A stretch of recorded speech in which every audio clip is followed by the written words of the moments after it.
Good morning. Friends, see the presentation is there on your screens. Just I will go through one by one. Thank you very much for the introduction and also giving this opportunity to participate in the webinar on the affirmative action. Friends, I first make the presentation. After that, we will open for the questions and any other interactions. If people can ask questions, they can also pass certain comments and also give suggestions. But that we will do at the end of the presentation. In case if you are not able to hear or any other problems, just you can write it so that we have an IT person here who can assist you. So I'm moving to the first slide. The affirmative action is what it is. This is could be described as an action taken in affirmation to promote inclusion, diversity, and non-discrimination. This is primarily aimed in terms of helping giving an equal opportunities and also provide a fair chance to contribute to the talents and abilities of the excluded communities. The main purpose of this affirmative action is to promote equal opportunity and, more importantly, to prevent discrimination that exists in the society. The important aspect is the discrimination is widely present, and therefore the workplaces, the organizations, the companies where do we work is not immune to that.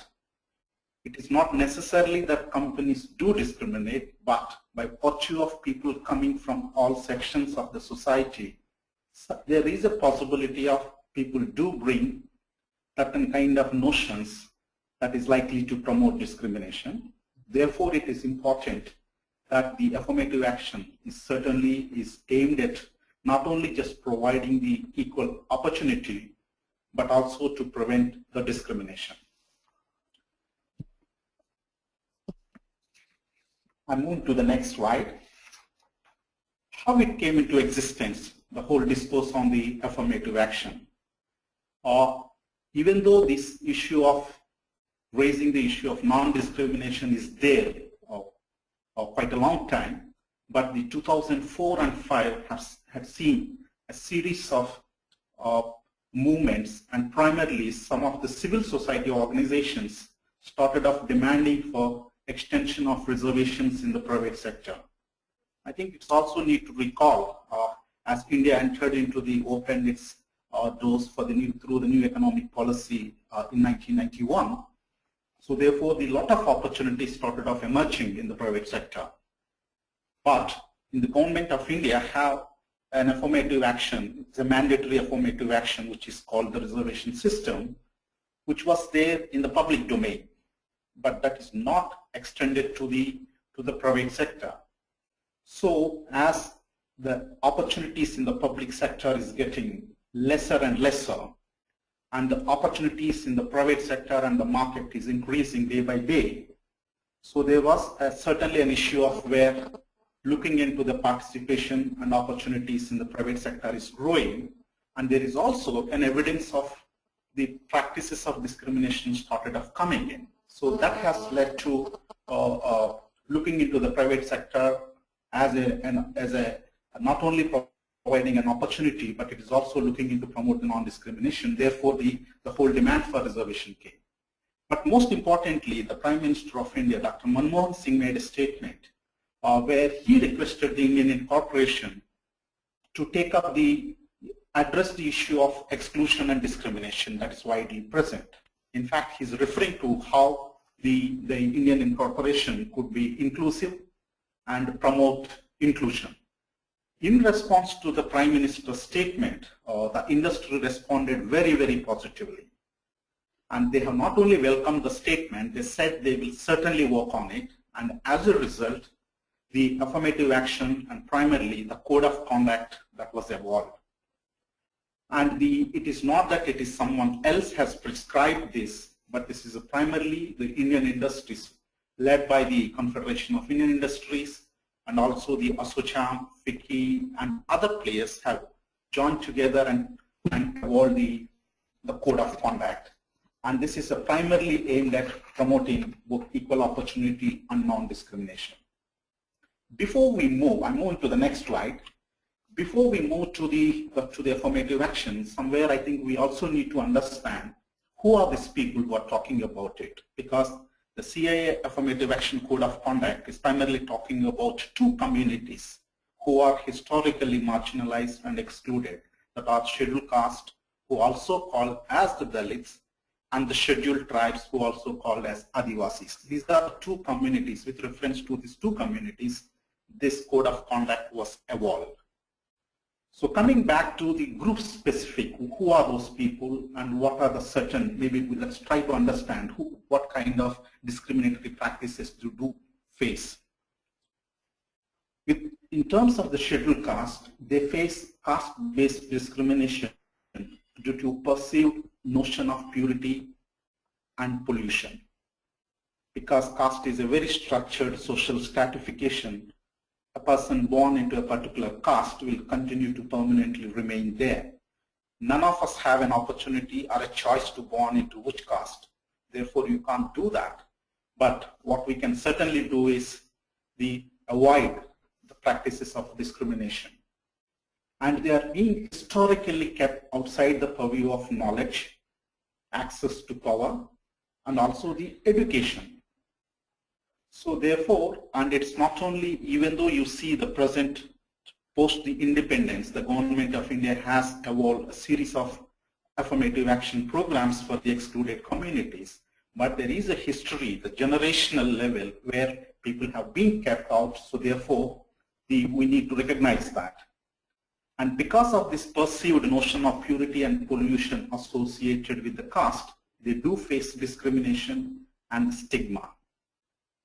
And you know that there are one of the civil society groups who have done a study on the various forms of practices of untouchability practices.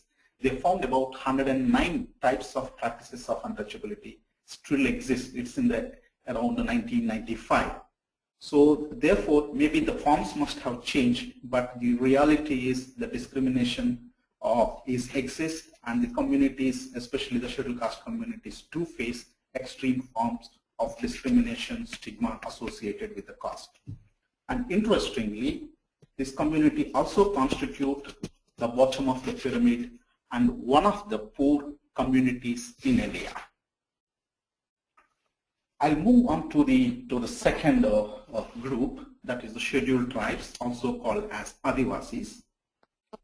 Whereas the problems of the Scheduled Tribes is associated with their identity and primarily in terms of the ethnicity. They live in rich land because they live associated with the forest and very rich in minerals, resources, but they constitute one of the poorest of India. If you look at the poverty ratios or any other social development indicators, you will find the Scheduled Tribes the lowest, followed by the Scheduled Caste and other social groups.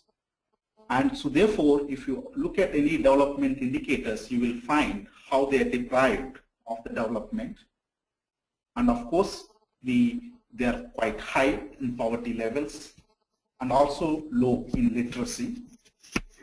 And interestingly, by virtue of their living in those very, very rich forest resources, of late, because the economy requires a lot of inputs, and either we are looking into the wood or the forest or any other inputs, resources, minerals, or issue of coal or anything. So by what majority of such resources exist in those places where historically the Scheduled Tribes living there, and it has also led to the huge issues of displacement. So they are also would be associated as the victims of displacement.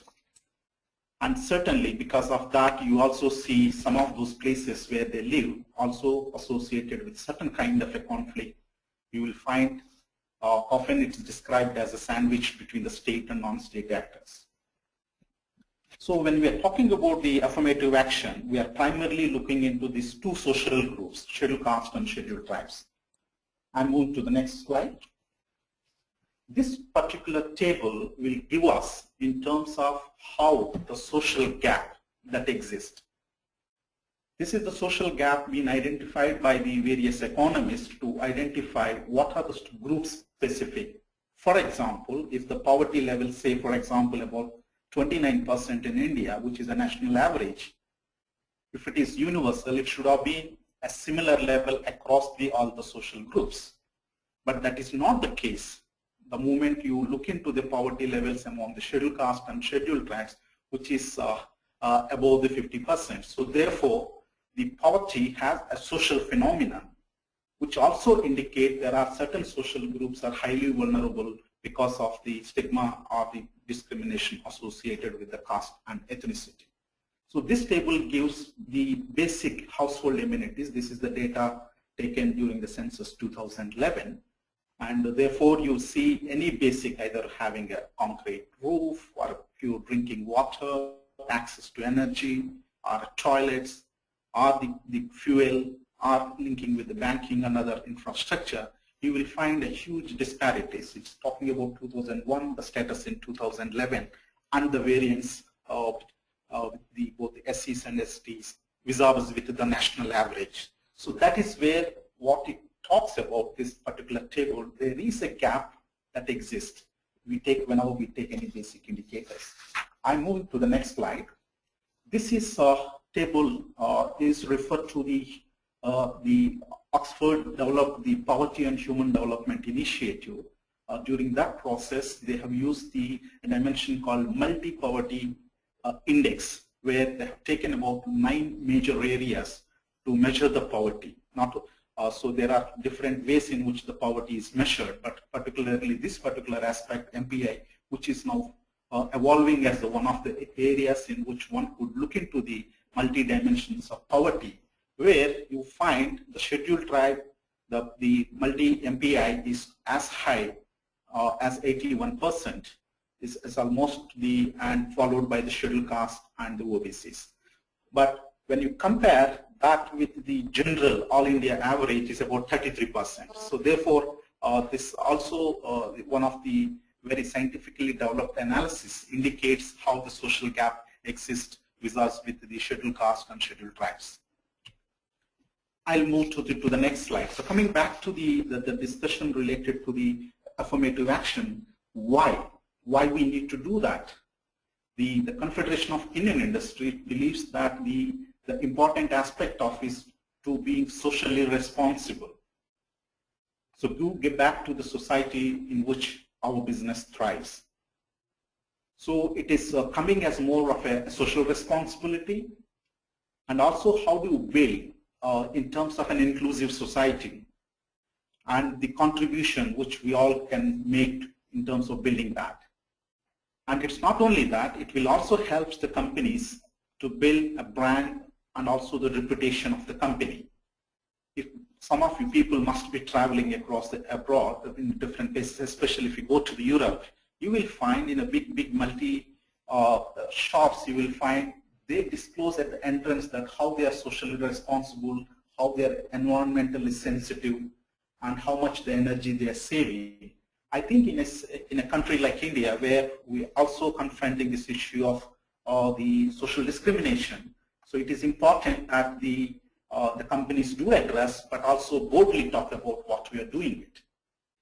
And the customers also normally attracted when you say that my company, apart from the logo that you carries, you can also say that how we are socially responsible business. So this is also linked to what the UN is also talking about, the promoting the business and human right approaches within the business. So therefore it is important that it's not only being socially responsible, how do we demonstrate the inclusion, and also how do you build, and it do help the companies.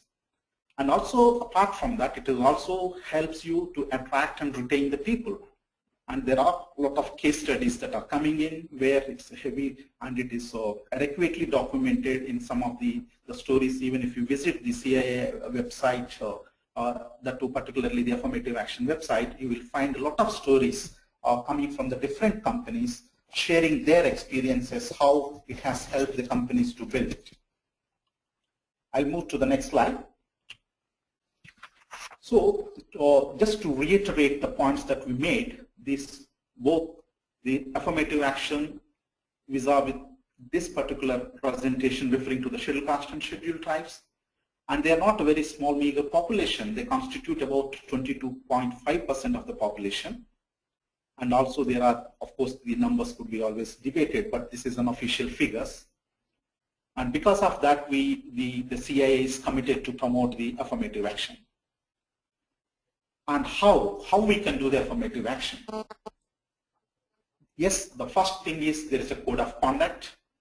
I assume that you people have gone through the CIA website, and apart from that, most of the member companies have signed to the code of conduct, and so therefore, and this particular the presentation is also aimed at introducing that. So there is an issue of clause of disclosure, and we'll go in details. And importantly, we need to remember 4 E's. The moment we say affirmative action, we should remember 4 E's. And 4 E's is the employability, education, employment, and entrepreneurship. Even though initially we used to say 4 E's, now the S also is developed and primarily referring to the supplier diversity. We go one by one. And apart from that, these are the 3 areas which also I added to the presentation. Apart from the above mentioned list, certainly we can also look into the affirmative action in the marketplace, as well as the CSR, which is fast developing, and also the public policy. We'll go in one by one.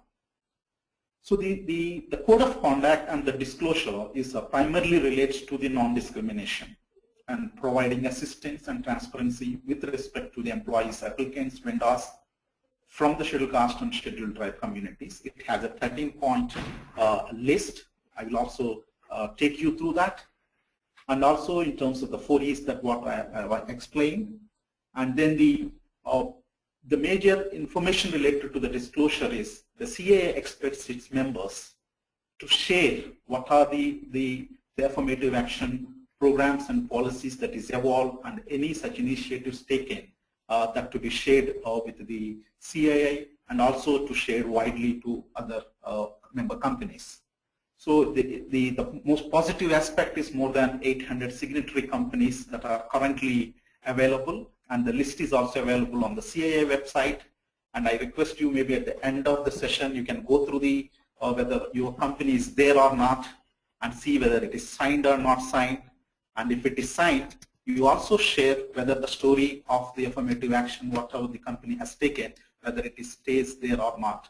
Because when last week when I'm trying to go through some of the companies, even though they have signed, they have not put what kind of initiatives they have taken. So it is important not only sign, but we also implement and share what are the initiatives that have been taken.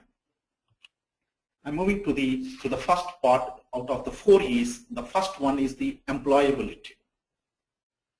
This is quite an important element.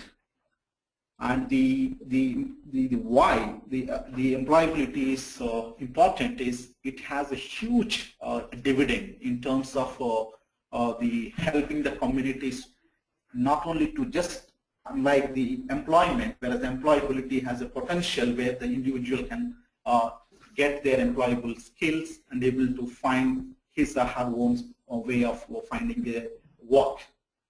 So, but the employability constitutes one of the important aspects in the CIA Code of Conduct, primarily for the reason is the Scheduled Caste and Scheduled Tribe is a huge demographic, at least close to 22.5% of the population. So therefore, if we can able to provide the employability, primarily we are talking in terms of enhancing the skill development programs, or taking up various skill development programs, particularly aimed at the Scheduled Caste and Scheduled Tribes, that will help them in terms of finding ways and means to strengthen their livelihoods, and therefore they can also maybe perhaps that will also lead to promoting entrepreneurship among the Scheduled Caste and Scheduled Tribe communities.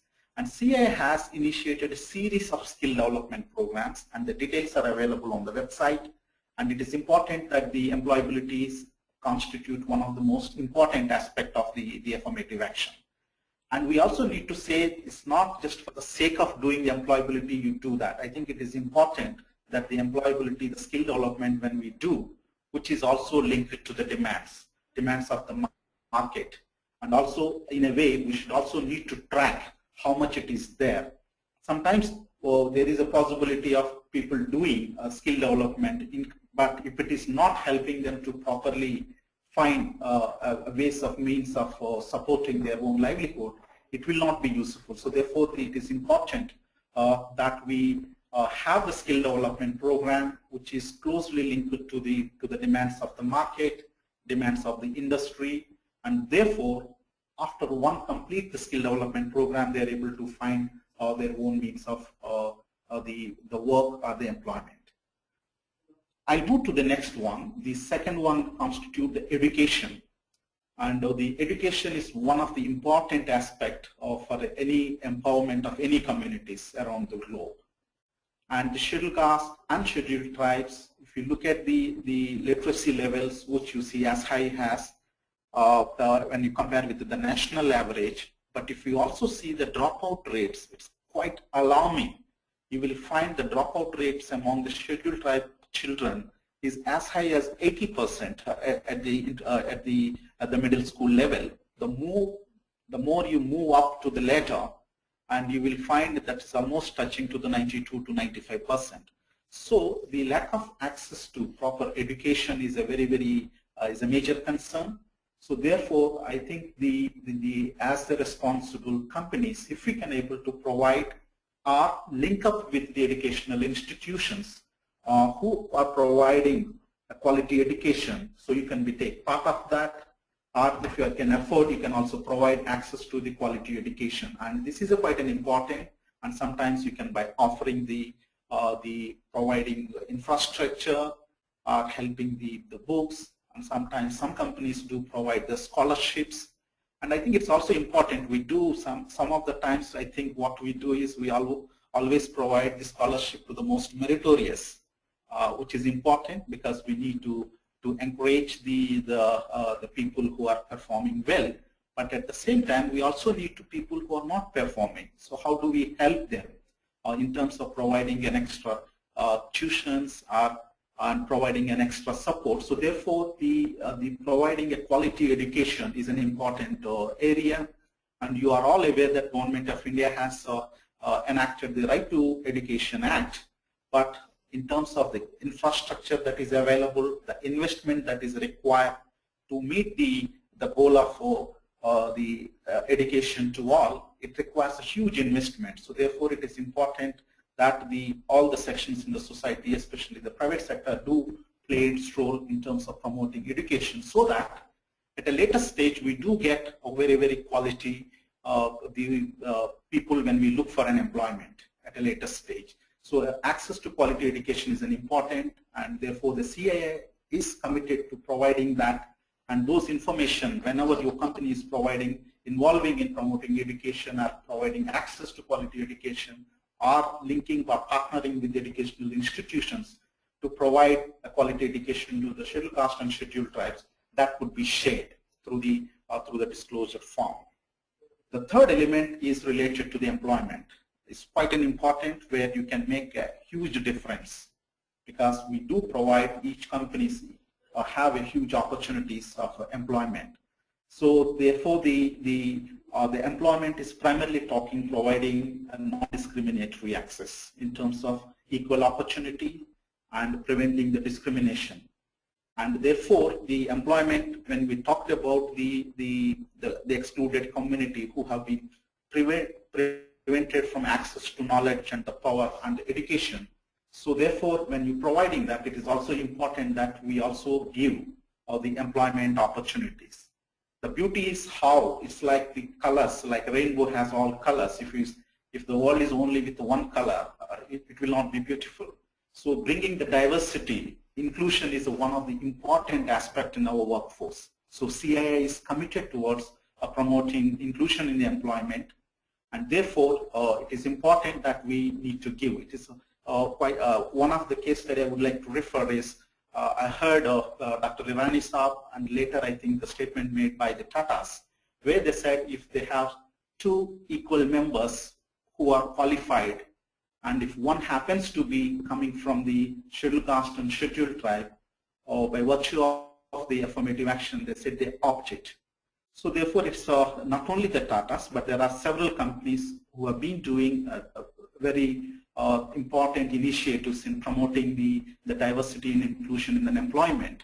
But it is important that each one of us can able to provide that kind of a space within our companies. It will be helpful.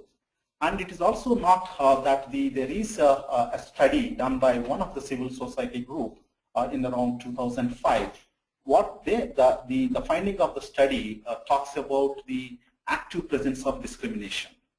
And the interesting part of that study was they tried to apply to the jobs in about 500 companies randomly for about 6 months. They have done in collaboration with the Princeton University in US, and the report is available. So they found by virtue of disclosing their social identity, the scheduled caste and the scheduled tribe, their opportunity to qualify to the next round of interviews was diminished. So that in a way, it was an empirical study which found that the discrimination is present in workplaces, and therefore it is our responsibility. And quite often we can say it's easy to blame it is the HR must be doing it. It's not just the responsibility of the HR. As the CEOs are as socially committed for developing an inclusive workforce, it is important that every member of the company to look and promote non-discrimination and providing equal opportunity. So therefore, when you sit in imagine a board or a meeting where you're developing a strategy. If the inputs are coming from a diverse communities, you will get much more diverse views. So it will enrich our own planning, it will enrich our own strategies. It will also help us to reach out to the wider sections, including the 25% of the population. So therefore, it is important that we do promote inclusion in the employment. And apart from that, my own organization, so Christian Aid, in partnership with another group, we did a study in 2012. Many companies who have signed the voluntary code of conduct, but unfortunately, they are not keeping the data. They must be doing. And but it is important that it's not only put in practice, but also share regularly to the CII. So therefore, the CII will be able to tell the story of inclusion, how we are able to develop an inclusive and diversified workforce. So that is an important responsibility as the signatories to the code of conduct to share the story of inclusion. And then the fourth element under the 4 E's is the entrepreneurship, which is quite an important. Developing the entrepreneurship is a very, very important dimension for the scheduled caste and scheduled tribes, because they do exist, but majority of them may not be having adequate opportunities. So by developing entrepreneurship, primarily the CII is looking into the entrepreneur. Is seen as a person who is in a position to create employment for at least 3 people other than himself or herself. So therefore, the entrepreneurship constitutes very, very one of the important input in terms of promoting the affirmative action. Therefore, the CA has evolved a series of programs for promoting entrepreneurship, but it's not only at the CIA level, but it is also the member company level, where you can identify the potential communities or the people who could be developed as an entrepreneurs. And by providing that kind of a space, you will be helping not only that particular person to be employed, but it is that person can able to provide equal opportunities, employment opportunities for many other people.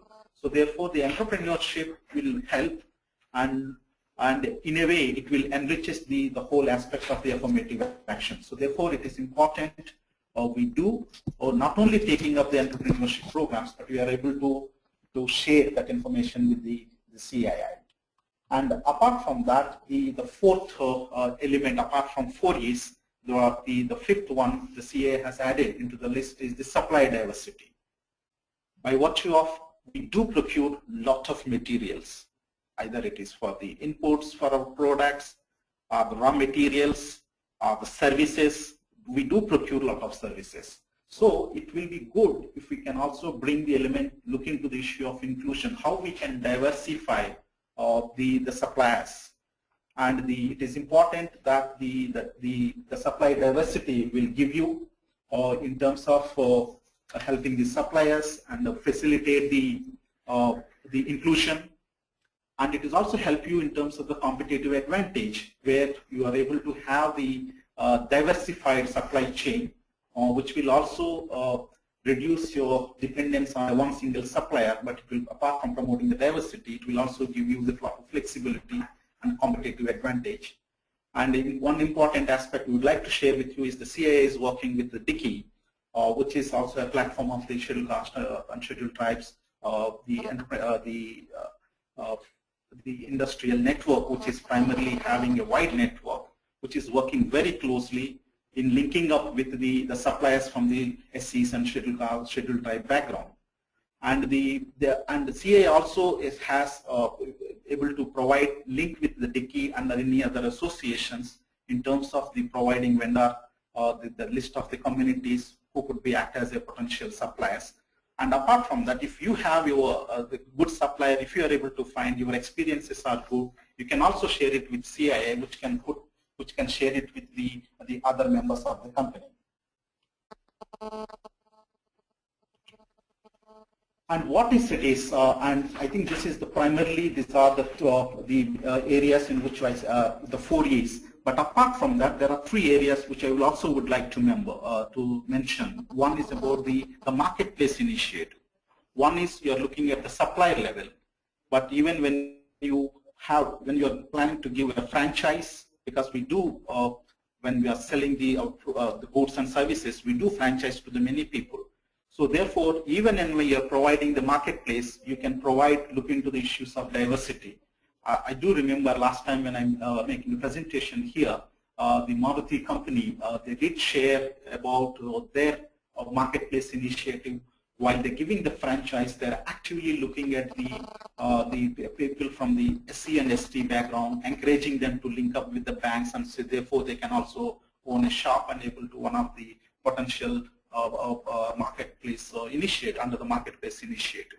So therefore, it is not only at the supply side, but even while you are looking into the franchise or expanding your market chain, you can look into the issues of inclusion.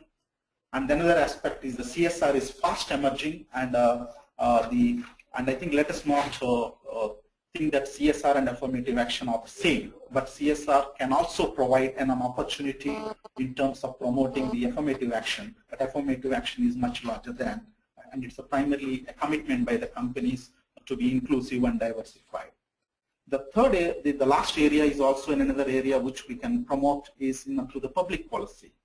By virtue of our active participation in the economy, the private sector, the Indian incorporation, we do interact with a lot of players, both in the government as well as in the outside. So when we do advocate for certain kind of provisions or certain kind of incentives that we bargain or we expect the government to do, certain times we can also involve and help the state to tell them what kind of public policy is important in terms of promoting inclusion or promoting addressing the issues of discrimination. So therefore, when you do a policy initiative or a lobby on an advocacy, apart from our own issues, we can also take up the issues of affirmative action, therefore helping the state in terms of reaching its objectives. So friends, we have come closer to the presentation, but I would like to take you through the code of conduct. Last time when I asked the participants how many of them have gone through that, first I asked the question, how many of the companies signed? Majority of the people there lifted their hands, which is a very positive sign. But then I asked the second question, followed how many of them have read the affirmative action, especially the code of conduct. Only half of the hands I could see that. So therefore, now we are in the webinar. I cannot count the hands, but certainly I request each one of you to go through the code of conduct, which is available on the CII website. And apart from that, you can reach out to the contact person, focal person for affirmative action in your own company. They can able to provide. I will not read the entire thing, but I will try to highlight what are the key points. There are 13 points in the code of conduct, and the first one is talking about the well-being of the sections. It lays the foundation by which the Confederation of Indian Industry want to promote the affirmative action in the Indian society. So therefore, it's the well-being of all sections is an important aspect, which is affirmed by the first point, which takes us through the second level. Therefore, in order to promote the well-being of all the sections, it is important that we promote equal opportunity, which is also linked that the most talked about the initiative, either it is a World Economic Forum or the 5 years plan or an approach paper to the next 5-year plan. We are all talking about how to promote inclusive growth or how to make rather growth more inclusive. So this is also talking about. So therefore, it is important that the affirmative action provide an opportunity, and it is important that when we believe in the well-being of all sections in the society, this will providing an equal opportunity, and non-discrimination is an important area. How we do that is the third point will take us through, where companies affirm and recognize that the diversity is to reflect the socially disadvantaged sections of the society in the workplace. So therefore, it is important that we do promote diversity in workplace, which is linked to the employment, which we talked about it. And apart from that, another major aspect is not only promoting diversity, but it is also in terms of protection, providing protection from the possible discrimination. There are stories coming where people feel perceived to be discriminated, and when they're discriminated, if we do not have a proper ways of addressing the discrimination, it will be quite challenging. So therefore, it is important that while we are promoting diversity in workplace, we also need to promote the policies in terms of that any forms of discrimination is prohibited in workplace. So that is an area which the fourth point is taking us through, that the company will not practice any forms of discrimination. And it is also linked to the next point, point number 5, to talk about that the companies will not bias employment away from the applicants coming from the socially excluded communities, provided, of course, it talks about the having competitive skills and also the credentials, what it's made in the public. And it also talks about the whole issue of providing equal business offers, which is linked to the supply chain, or even in the market chain. How do you promote the diversity? So the point number 6 related to the providing equal business offers. Therefore, if we say that if there is a particular supplier coming from a scheduled caste or a scheduled type background, there is a possibility of saying that no, we don't want to take it. There is a possibility. So, but there is, I think, particularly that's an area where we need to, not only in the employment, but even in the supply chain, we do have equal opportunities, and therefore they will not face any kind of discrimination. The most important part in the CoC is the point number 7, where the companies are expected to have a written policy statement on affirmative action in the workplace. And please reflect and ask the policy person or who's the focal person on affirmative action, where is the policy on affirmative action? And certainly, I think in case if you are finding it difficult to develop it, you can contact the CII.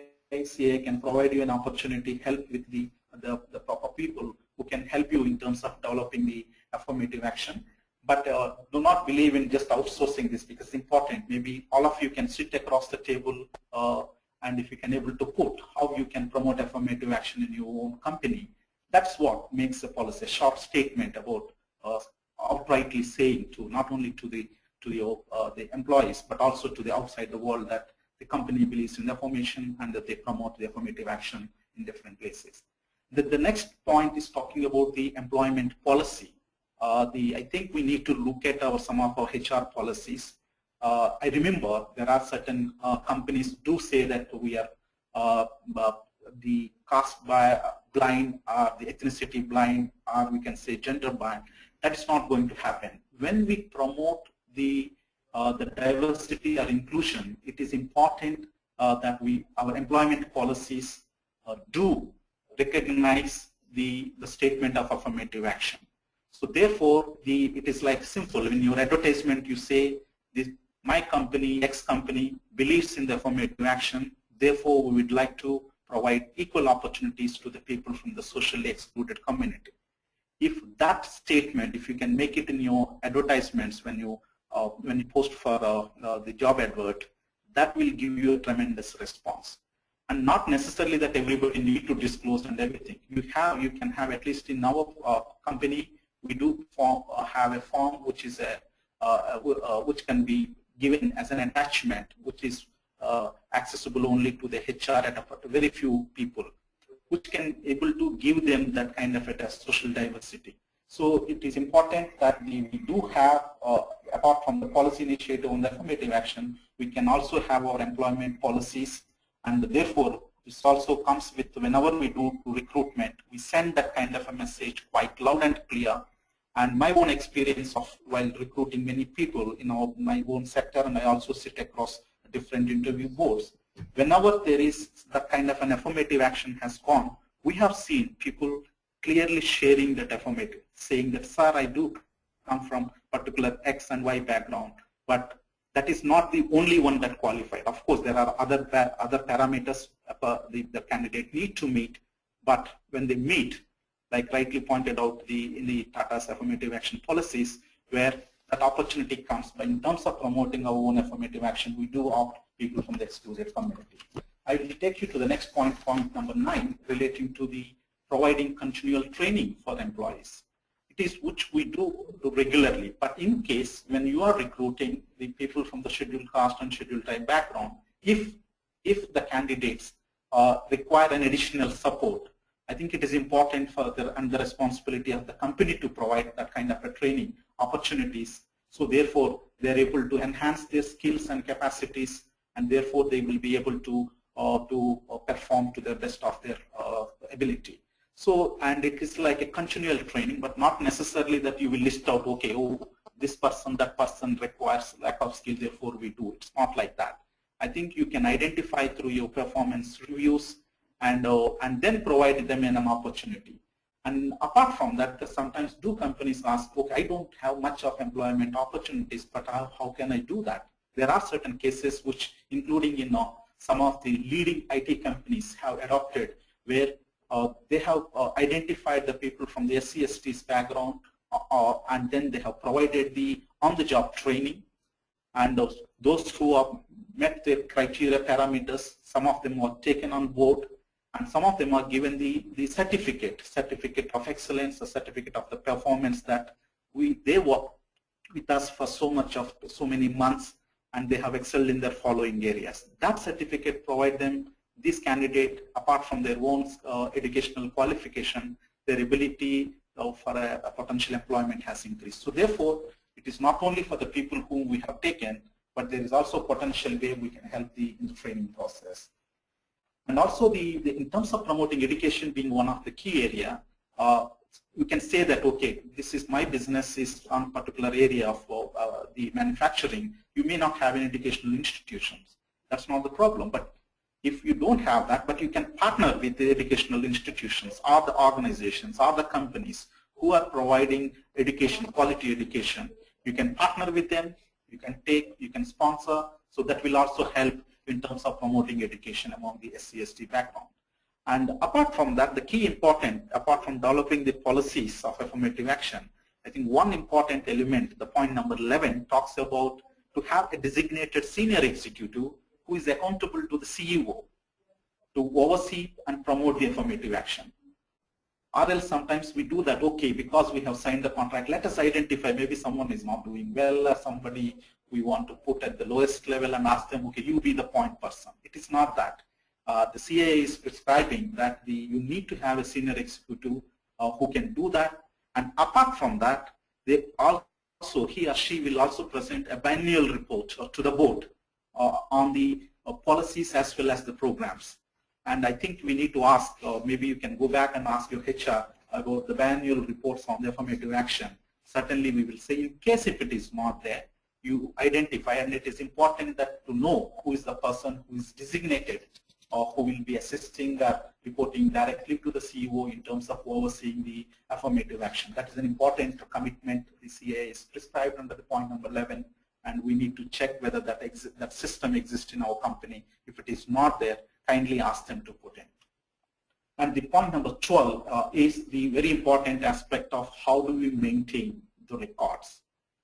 I mentioned that in 2012, we tried to look at about, as a Christian Aid and the partner in Change and another organization based in Delhi, we tried to reach about 100 companies of a Bombay Stock Exchange listed companies, ask for the data related to the 4 E's.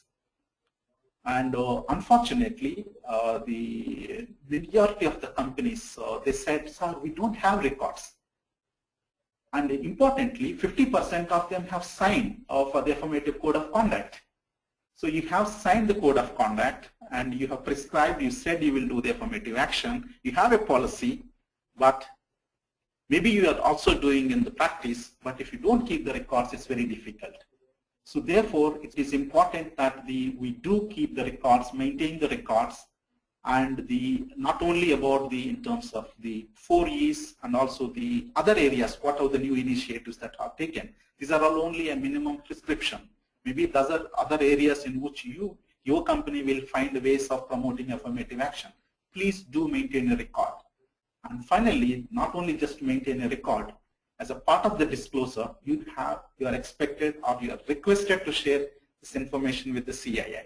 So therefore, the CII is able to collect all the data that is coming, and they can put it into the public domain in terms of the commitment made by its member and the progress it has made from time to time. Because it is important that we do accuse sometimes the government saying that bringing a very, very good policies, but the practice is poor. But we also need to take, if we have signed the affirmative action and code of conduct, how much, whether we are able to evaluate policy framework, did we check our HR policies, and we also have an adequate measures in case of discrimination, how do we deal those the complaints of discrimination, and therefore our workplace is non-discriminatory and policies promoting inclusion and diversity. So therefore, apart from that, we also have a record. And there is recently, the SEBI has advocated in terms of asking the most particular companies which reach particular threshold to maintain in their annual reports. So therefore, it is important that you not only disclose, but provide that information in your annual reports. You can say that how your affirmative action could able to provide help the communities, and also how it is also help the companies. Share that success story, share those positive stories. And therefore, you can certainly claim how we are socially responsible business, how we are socially responsible company. That can certainly help you in terms of providing a goodwill and for the company, and that will help you in your own business. And finally, the list is, please do share your experiences. Sometimes we may face certain challenges. The best way of addressing those is talking about to the other companies or sharing with those CII. And there are several best practices. I do believe even the study that we have done, we did document several best practices being done initiated by several companies. And sometimes we feel, oh, it is very difficult for a big companies to do that. I certainly remember, I think it's not that I'm just only naming one company, but there are several big companies have demonstrated its ability and reach out and implement the affirmative action. And so the medium level companies, certainly you can do. If you are a small company having a very few people, I certainly feel you can do better job, because as a CEO or the general manager, if you are taken that kind of position and you want to do, your company is being inclusive and diversified, and you can provide that kind of a hand-holding support. And so therefore, it's not only that it is only the big companies should do, small companies may be difficult. I think it's not, there is no exception to that. So if you have signed, you are a part of the member CA company, if you have signed the code of conduct, certainly I think we need to put in practices. So friends, I would like to conclude the presentation, and I will open for the questions. In case if you have any questions or any comments, please type it, and once the question comes, I will read it for the benefit of other members Therefore, you can able to read and understand what kind of questions that are coming. Then I can respond to that one by one.